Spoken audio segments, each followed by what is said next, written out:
Assalamualaikum warahmatullahi wabarakatuh. Saya Yulia Makfirah. Di sini saya akan melanjutkan materi pembahasan dari Rahmawati. Yang C, etika profesi. Salah satu cara profesi akuntan publik mewujudkan sikap profesionalnya adalah salah satunya dengan pengaruh dari pelaksanaan etika profesi yang telah ditetapkan oleh Ikatan Akuntan Indonesia, yaitu Kode Etik Akuntan Indonesia. Kode etik ini dibuat dengan tujuan untuk menentukan standar perilaku bagi para akuntan, terutama akuntan publik.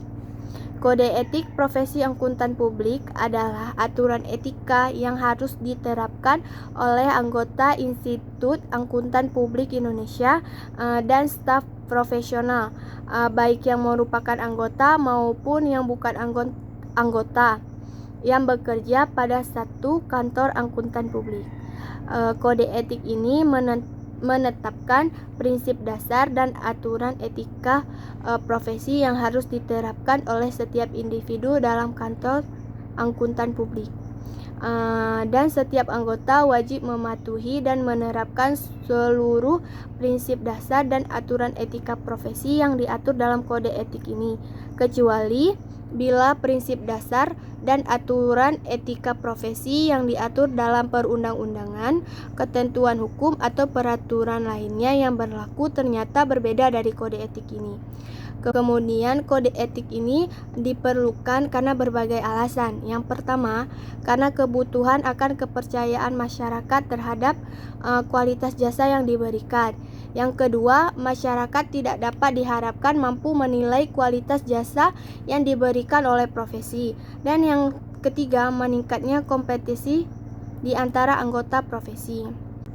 Kode etik profesi akuntan publik yang baru saja diterbitkan oleh IAPI menyebutkan 5 prinsip-prinsip dasar etika profesi. Yang pertama, prinsip integritas. Yang kedua, prinsip objektivitas. Yang ketiga, prinsip kompetensi serta sikap kecermatan dan kehati-hatian profesional.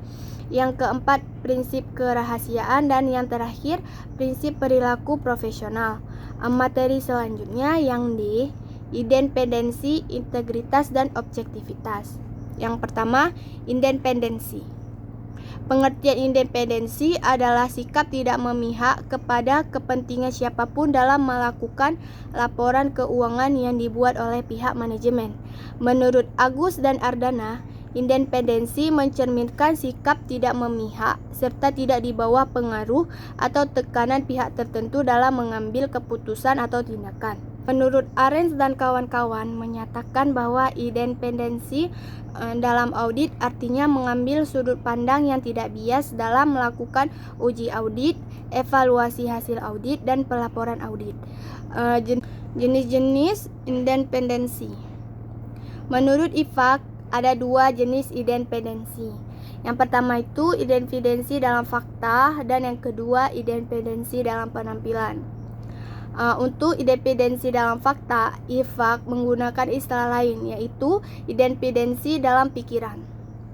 Independensi dalam pikiran adalah suatu keadaan pikiran yang memungkinkan pengungkapan suatu kesimpulan tanpa terkena pengaruh yang dapat mengkompromikan penilaian profesional, memungkinkan seorang individu bertindak berdasarkan integritas serta menerapkan objektivitas dan skeptisisme profesional.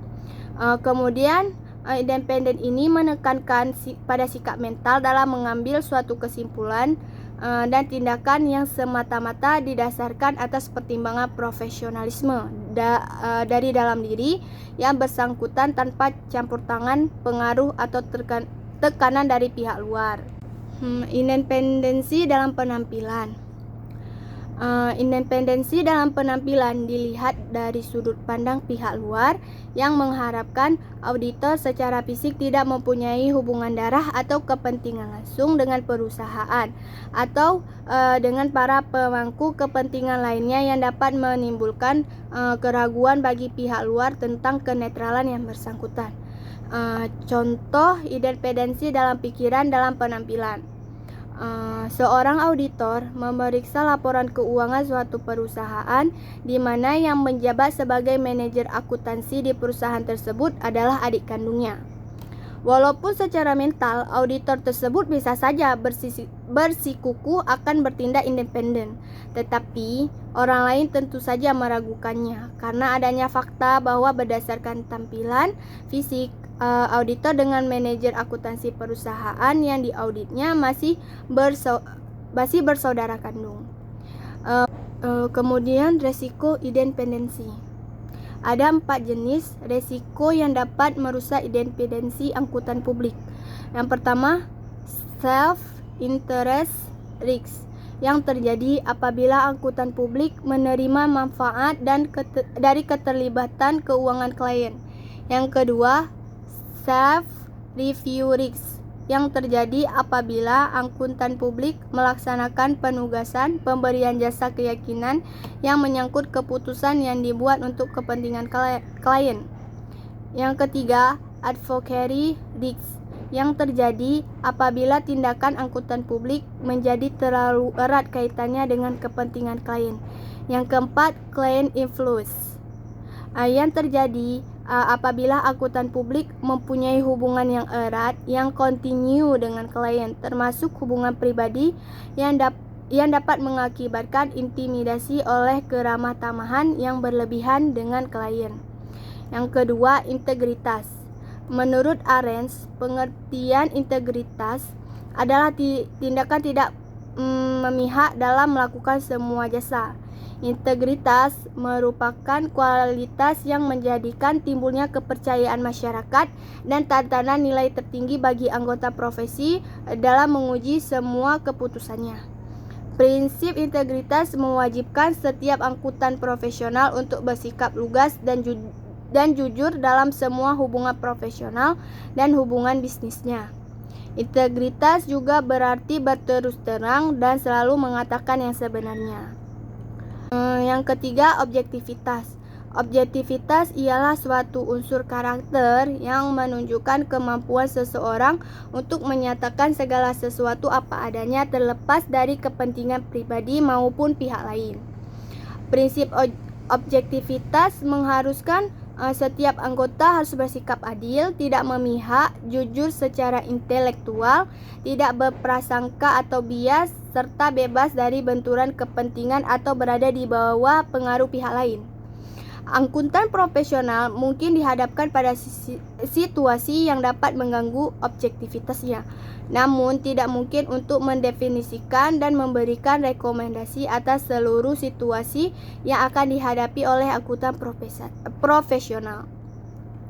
Angkutan profesional tidak akan memberikan layanan profesional jika suatu keadaan atau hubungan menyebabkan terjadinya bias atau dapat memberi pengaruh yang berlebihan terhadap pertimbangan profesionalnya. Sekian pembahasan materi dari saya. Terima kasih dan assalamualaikum warahmatullahi wabarakatuh.